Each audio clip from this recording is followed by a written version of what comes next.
It was 6 o'clock in the morning on May 24th, 1941.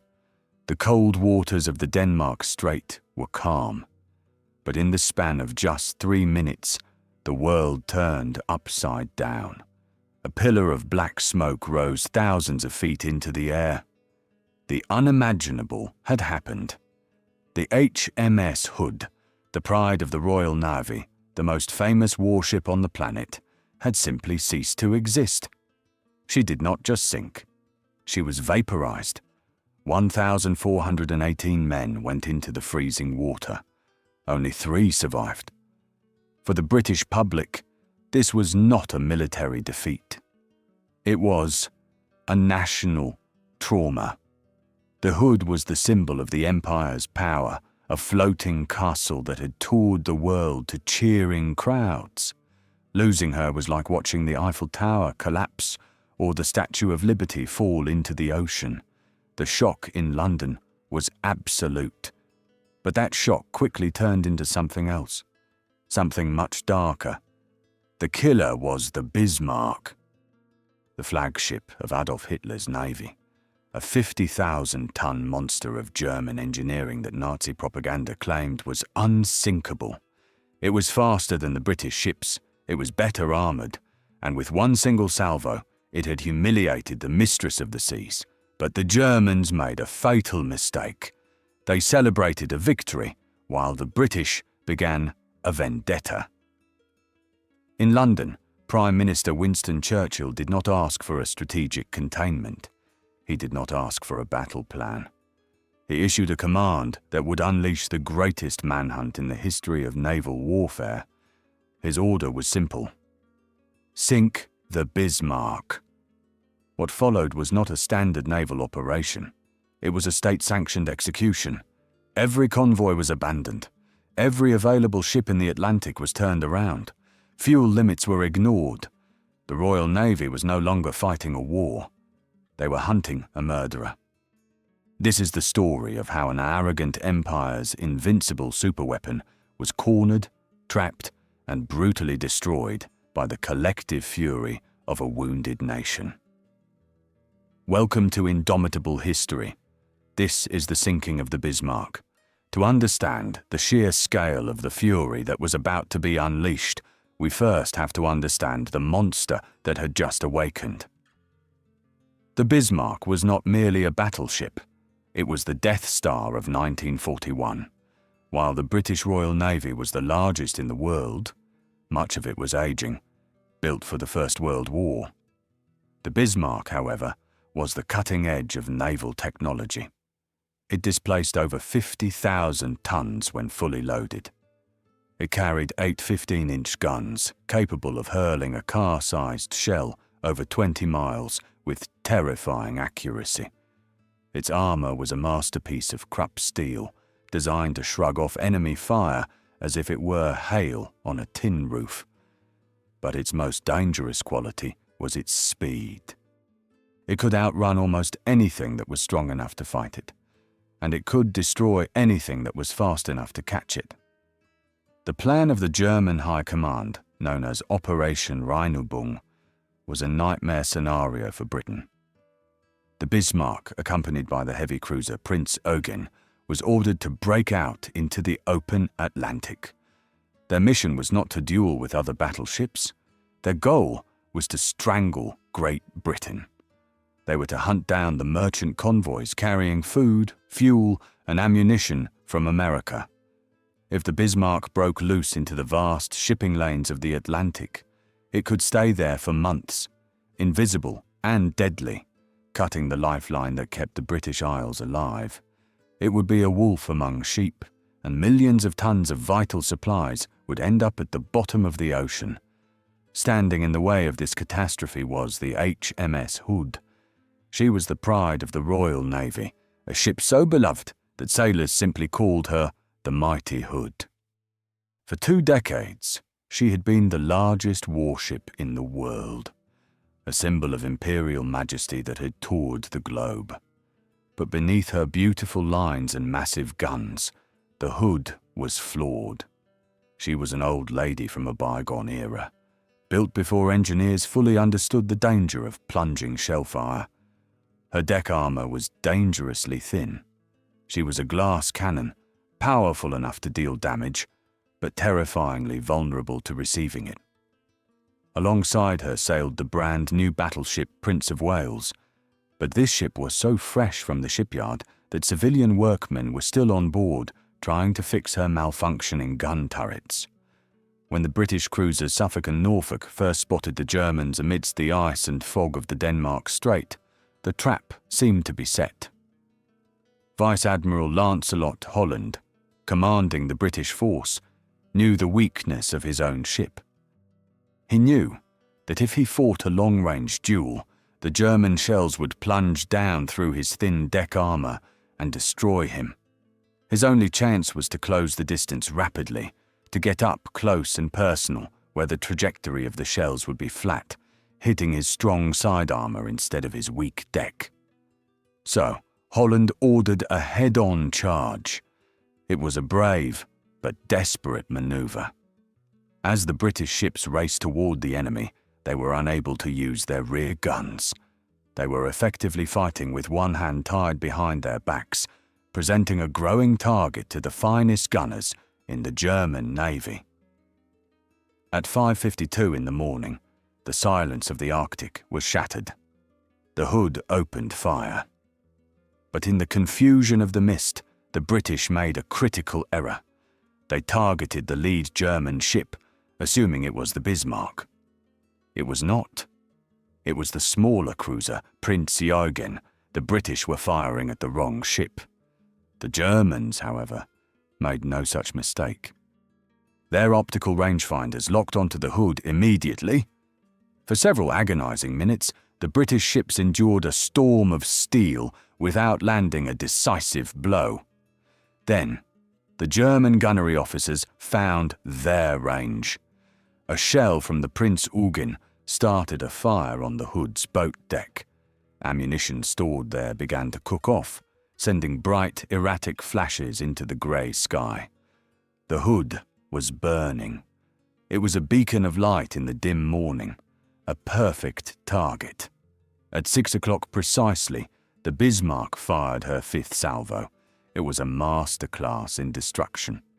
One of the 15-inch shells, weighing nearly 2,000 pounds, plunged down at a steep angle. It sliced through the thin steel of the Hood's deck like a needle through fabric. It smashed deep into the bowels of the ship, straight into the aft magazines, where 100 tons of cordite propellant were stored. The result was apocalyptic. There was no gradual sinking. There was no time to launch lifeboats. The entire rear half of the 42,000-ton ship disintegrated in a fraction of a second. A column of orange flame erupted, so massive it scorched the clouds. The ship broke its back. The bow rose vertically out of the water, pointing toward the sky like a tombstone, before sliding rapidly into the dark depths. On the bridge of the nearby Prince of Wales, the captain and his officers watched in paralyzed horror. The mighty Hood, the invincible symbol of the Empire, was there 1 second and gone the next. They had to steer hard to avoid hitting the wreckage, but the nightmare wasn't over. The Bismarck, having swatted aside the strongest British ship, now turned its guns on the Prince of Wales. Within moments, the bridge of the Prince of Wales was smashed by a shell that killed almost everyone standing there, sparing the captain by a miracle. Guns jamming, taking on water, and overwhelmed by the superior German fire, the Prince of Wales laid a smokescreen and fled. The Battle of the Denmark Strait was over in less than 20 minutes. It was a tactical masterstroke for the Germans. They had sunk the enemy flagship and chased away a brand new battleship. In Berlin, the news was greeted with euphoria. Admiral Lütjens aboard the Bismarck was a hero. The path to the Atlantic seemed open. The convoy routes were theirs for the taking. But amidst the celebrations, something had gone unnoticed. A small, seemingly insignificant detail that would change the course of history.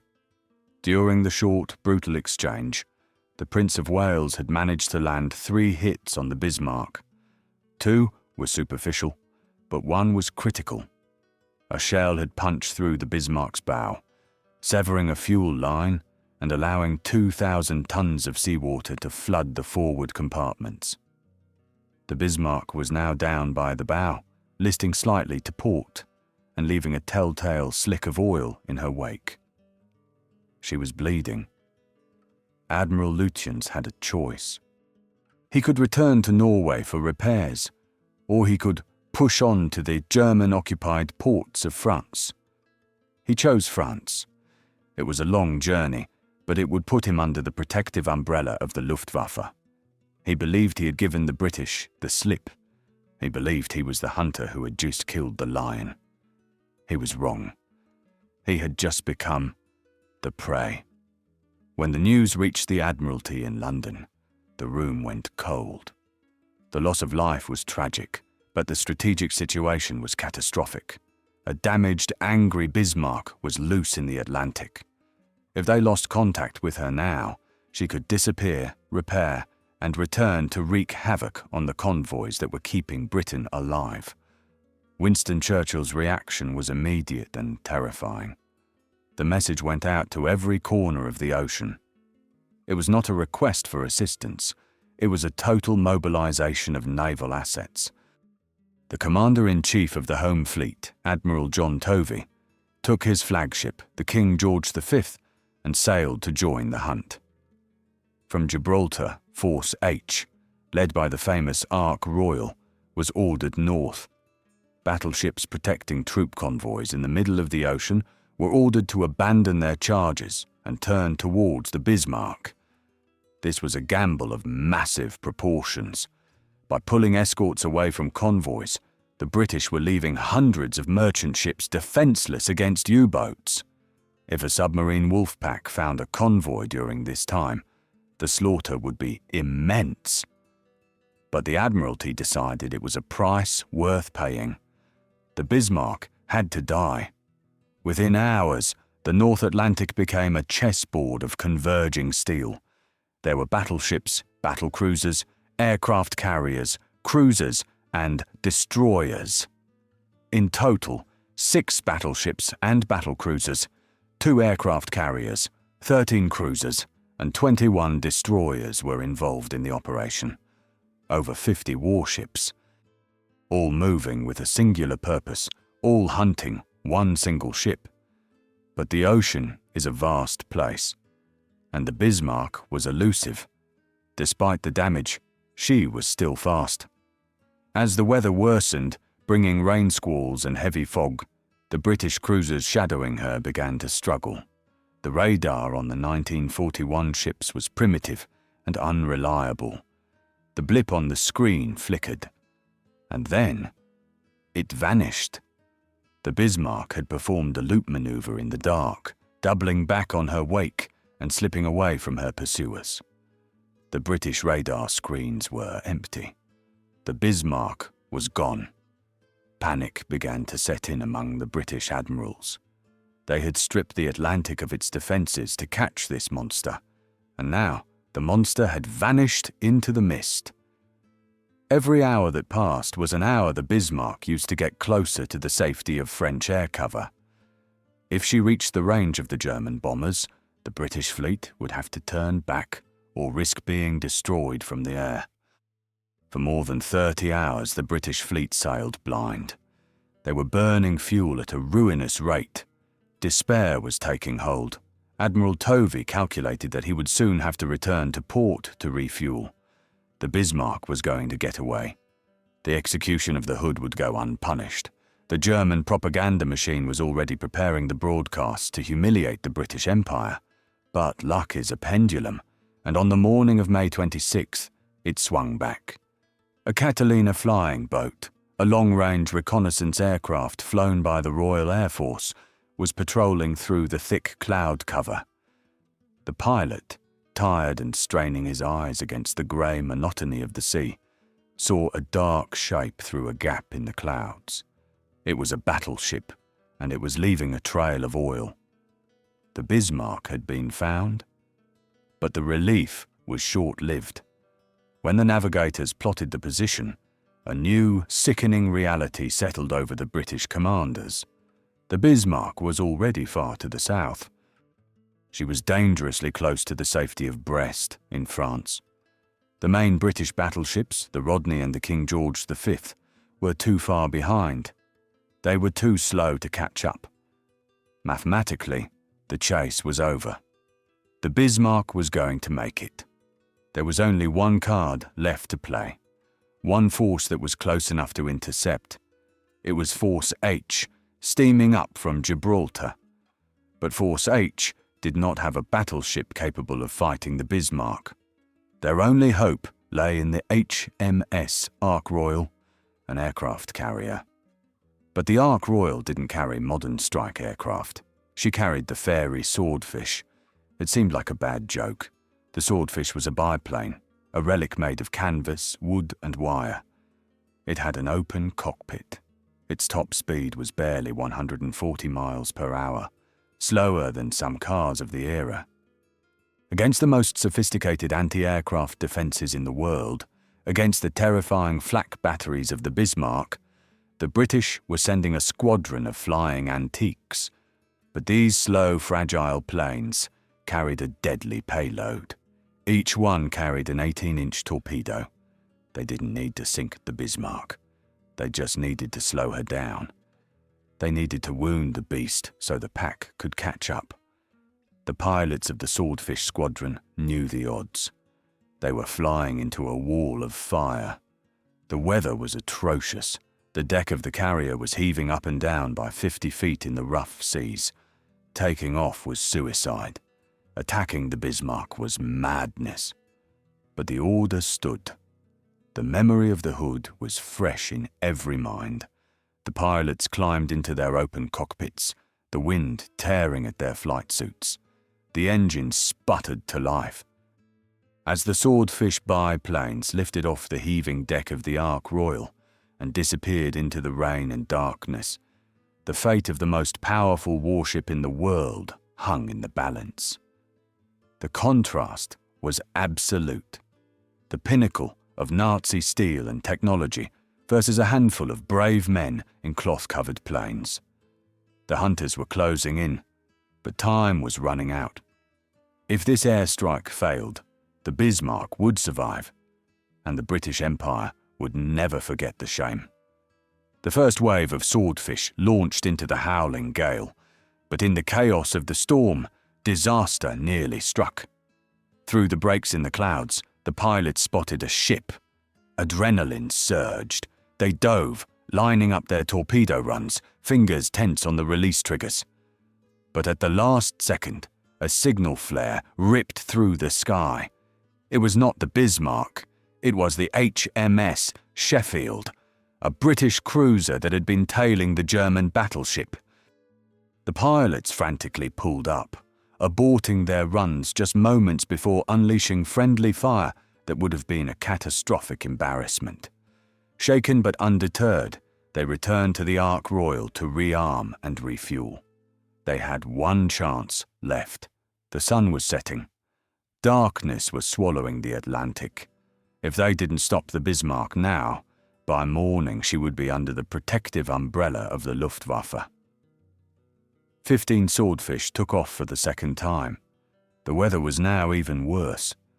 Rain lashed against the pilots' goggles, and the wind tossed the flimsy biplanes like leaves. But this turbulence, ironically, became their armour. The Bismarck's sophisticated anti-aircraft guns were designed to track modern, fast-moving fighters. Their fire control computers could not calculate a firing solution for aircraft moving so agonizingly slow. The shells exploded harmlessly in front of the biplanes, designed to intercept targets moving twice as fast. The Swordfish pressed their attack with suicidal bravery. They flew so low their wheels almost skimmed the wave tops. They flew straight into the teeth of the Bismarck's fire. Torpedoes dropped into the water. The pilots banked away, praying for a hit. Most of the torpedoes missed or failed to detonate. But one did not. It was a hit that defied all probability. A single torpedo struck the stern of the Bismarck. It didn't sink the ship. It didn't blow up the magazines. But it did something far worse. It jammed the rudder. Specifically, it jammed the rudder hard to port, at a 12-degree angle. The massive German battleship, the pinnacle of engineering, was suddenly helpless. She could no longer steer. Despite her engines running at full power, despite her guns being fully operational, she began to turn in a slow, inevitable circle. She was forced to turn away from safety, away from France, and straight back into the jaws of the pursuing British fleet. Aboard the Bismarck, the mood shifted from confidence to despair. Admiral Lütjens sent a final radio message to Berlin. It was not a message of hope. It read, "Ship unmaneuverable. We will fight to the last shell. Long live the Führer." He knew it was over. The hunters had become the executioners. Throughout the night, British destroyers, led by the Polish destroyer Piorin, harassed the crippled giant. The Piorin, commanded by Commander Plowski, engaged the Bismarck in a defiant duel. Though his ship was tiny compared to the German battleship, Plowski signaled, "I am a Pole," and opened fire, drawing the Bismarck's attention and keeping her crew awake, exhausted and on edge. There would be no rest for the doomed men on the German ship. By the morning of May 27th, the main British force had arrived. The battleships HMS Rodney and HMS King George V appeared on the horizon. This was not going to be a battle. It was going to be a firing squad. Admiral Tovey aboard the King. George V had no intention of playing fair. He had no intention of engaging in a chivalrous duel. He wanted the Bismarck destroyed. At 8:47 in the morning, the Rodney opened fire. The Bismarck fired back, her guns still dangerous, but the ship was wallowing in the heavy seas, unable to steer, making her return fire inaccurate. The British ships closed the distance. They hammered the Bismarck with everything they had. The Rodney, armed with massive 16-inch guns, fired salvo after salvo. One of the early shells struck the Bismarck's forward command post, killing most of the senior officers instantly. With the bridge destroyed and the fire control directors smashed, the Bismarck's guns went blind. She was now a punching bag. What happened over the next 90 minutes was sheer brutality. The British battleships closed to point-blank range, ranges so short that they were firing their guns flat, like pistols. They were effectively unable to miss. They tore the superstructure of the Bismarck apart. The funnels collapsed, the hangars burned. The decks were a charnel house of twisted steel and fire. Inside the Bismarck, conditions were hellish. The lights had failed. The ship was filled with smoke and the screams of the wounded. Yet the German flag still flew. The ship refused to sink. Her armor belt, that masterpiece of Krupp steel, was holding the hull together even as the upper works were reduced to scrap metal. But the British were relentless. They were not satisfied with silencing the guns. They wanted to see her go under. The Rodney fired over 380 16-inch shells.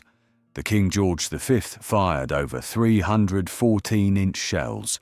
The cruisers Norfolk and Dorsetshire joined in, pouring 8-inch shells into the burning wreck. It is estimated that the Bismarck was hit by more than 400 heavy shells. To put that in perspective, the Hood was destroyed by just one.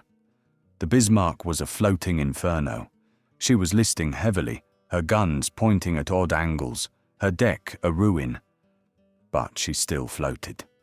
The British admirals were getting anxious. They were low on fuel. They had been at sea for days at high speed. Admiral Tovey, looking at the burning wreck through his binoculars, gave the final order. "Any ship with torpedoes, use them." The cruiser Dorsetshire moved in for the kill.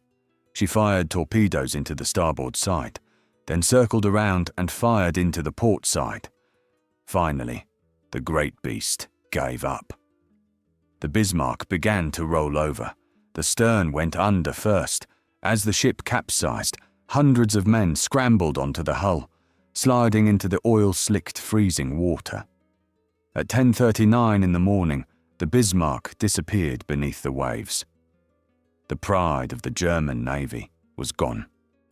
Of the crew of over 2,200 men, only 115 would be pulled from the water by the British ships. The rescue effort was cut short when a U-boat alarm was raised, forcing the British ships to depart, leaving hundreds of survivors to their fate in the icy Atlantic. It was a cruel end to a cruel week. In London, the news was broadcast immediately. The Bismarck has been sunk. The revenge for the Hood was complete. The nightmare of a Nazi super raider strangling the Atlantic supply lines was over. The British Empire had proven that while its ships might be old, its resolve was iron. But the story of the Bismarck is more than just a tale of revenge. It serves as a grim reminder, a lesson that echoes through the decades and lands squarely in our present time. Because history has a habit of rhyming, the Bismarck was a symbol of intimidation. It was built to project power, to terrify smaller nations, to assert dominance through sheer size and tonnage. It was the 1941 equivalent of a wonder weapon. The Nazi regime believed that by building the biggest ship, they were invincible. They believed that technology and steel could overcome the spirit of liberty. We have seen this arrogance before, and we are seeing it again today. Empires that rely on fear often put their faith in massive symbolic weapons. They build flagship cruisers and call them Moscow. They parade them as unsinkable fortresses. They believe that their reputation alone will win the war. But the sinking of the Bismarck proves that steel does not float better than determination. It proves that a smaller, smarter, more determined force can take down a giant. The Swordfish biplane, a canvas relic, crippling the mightiest battleship in the world, is the ultimate testament to this. It wasn't the size of the weapon that mattered. It was the courage of the hands that wielded it. Just as the Bismarck lies at the bottom of the Atlantic, destroyed by its own hubris and the ingenuity of free men, so too did the cruiser Moskva find its resting place at the bottom of the Black Sea. The parallels are striking. An arrogant aggressor, a flagship named after the capital, a belief in invincibility, and a humiliating destruction at the hands of defenders protecting their homeland. The lesson is clear.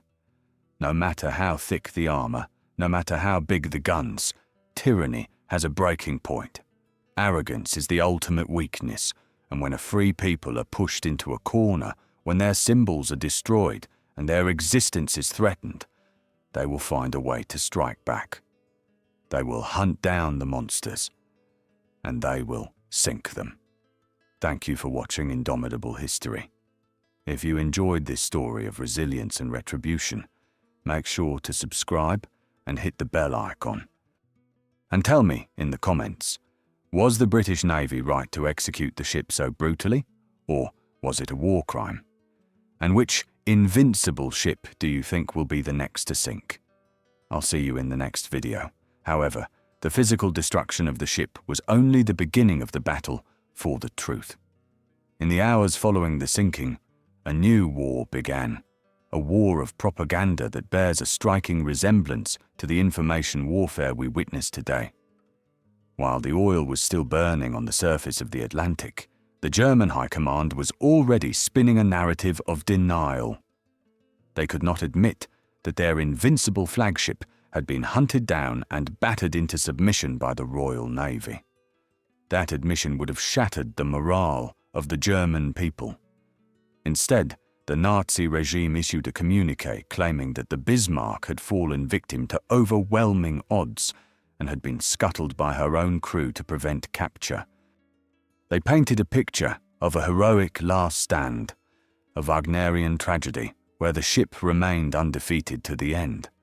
They turned a tactical catastrophe into a mythical sacrifice. This was the birth of the Bismarck legend, a myth that persisted for decades, suggesting the ship was never truly defeated by the British, but rather chose its own death. In London, the reaction was the polar opposite. For Winston Churchill, this was not just a naval victory, it was a vindication of the British spirit. The news was flashed to every ship in the fleet and broadcast across the Empire. The psychological weight that had been crushing the British public since the loss of the Hood was lifted. The message was clear. The German war machine was not invincible. It could bleed, and it could die. This moment in 1941 offers us a perfect lens through which to view the events of the 21st century. The parallels between the sinking of the Bismarck and the destruction of the Russian cruiser Moskva in 2022 are so precise, they are almost eerie. Just like the Bismarck, the Moskva was more than a military asset. It was a floating symbol of the state's ego. Named after the capital city, it was the flagship of the Black Sea Fleet, a vessel designed to project dominance and fear. Just like the Bismarck, the Moskva was believed to be untouchable. It was bristling with air defense systems, described as a fortress that could repel any aerial attack. And just like the Bismarck, it was brought down not by an equal Titan, but by ingenuity and the underestimation of a determined defender. The Bismarck was crippled by a canvas biplane, and the Moskva was reportedly struck by Neptune missiles, weapons developed by the very nation it was attacking. The aftermath followed the exact same script. When the Moskva sank, the aggressive empire did not immediately admit to the humiliation.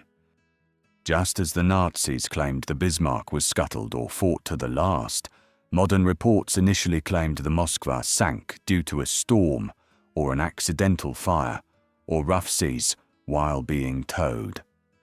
The denial of reality is a standard reflex of authoritarian regimes. To admit that a flagship has been destroyed by an inferior enemy is to admit a crack in the foundation of their power. But the reality of the ocean floor does not care about propaganda. The wreckage of the Bismarck lies 3 miles down, a twisted monument to hubris, and somewhere in the Black Sea, the Moskva lies in the dark, a modern echo of the same lesson. These ships were built to be symbols of indestructible power, but they ended up as symbols of how fragile tyranny actually is when it faces free people defending their homes. The destruction of the Bismarck effectively ended the surface dominance of the German Navy in the Atlantic. Hitler lost faith in his large ships. He ordered the remaining heavy units to hide in fjords, terrified of losing another prestige asset. The fleet in being became a fleet in hiding. It is a pattern we see repeated when a bully gets a bloody nose. They often retreat to protect what image of strength they have left. The hunt for the Bismarck was cruel, it was bloody, and it was absolute. It required the British to be ruthless. They ignored survivors to save their own ships from U-boats. They fired on a burning, helpless wreck until it capsized. It was an act of total war. But it demonstrated a fundamental truth of conflict. When you are fighting for survival, there is no room for half measures. The British understood that leaving the Bismarck afloat was not an option. As we look back at this 3-day vendetta, we must ask ourselves what it tells us about the nature of victory. Was it the 50 ships that won the day? Was it the radar? Was it the 16-inch guns? Or was it the refusal to accept defeat? The Royal Navy had been humiliated on May 24th. They could have retreated. They could have played it safe. Instead, they threw everything they had into the storm. They turned their greatest defeat into their greatest victory in the span of 100 hours. This is the indomitable nature of history. It is not just a record of dates and battles. It is a study of human will. It shows us that giants can fall. It shows us that superweapons are often just large targets, and it shows us that the most dangerous thing an empire can do is believe its own propaganda. The Bismarck was a masterpiece of engineering, but it was commanded by men who thought they were gods, and the ocean has a way of humbling gods. That humility is now resting on the seabed, buried under 3 miles of crushing water pressure. The wreck of the Bismarck serves as a permanent underwater monument to a failed ideology. It reminds us that no matter how much steel you forge, you cannot engineer a victory against a world united by a desire for freedom. The British people refused to be cowed by the size of the gun barrels pointing at them. They answered terror with fury. And this is why the story matters today. Whether it is 1941 or the present day, the dynamics of power remain the same. Aggressors rely on the illusion of strength. Defenders rely on the reality of courage. The Bismarck is gone. The Moskva is gone. But the spirit that sent them to the bottom, that is eternal. Every time a tyrant builds a weapon and calls it invincible, history holds its breath. Because we know what comes next. We know that somewhere there is a swordfish waiting. There is a pilot, a sailor, or a soldier with the ingenuity to expose that lie. The sinking of the Bismarck was the end of a ship, but it was the beginning of the end for an empire. It proved that fear is brittle. Shatter the symbol of fear, and you shatter the regime's hold on the world. So, as we watch the news and see new giants parading their strength, ask yourself, which unsinkable ship is floating on borrowed time? Which symbol of oppression is waiting for its encounter with destiny? This is indomitable history. We tell these stories because they remind us that giants do fall. If this story of the Great Hunt resonated with you, hit the like button and subscribe to the channel so you do not miss the next historical blockbuster. And tell me in the comments, do you think the age of the battleship is truly over, or has the shape of the monsters simply changed? I will see you in the next video.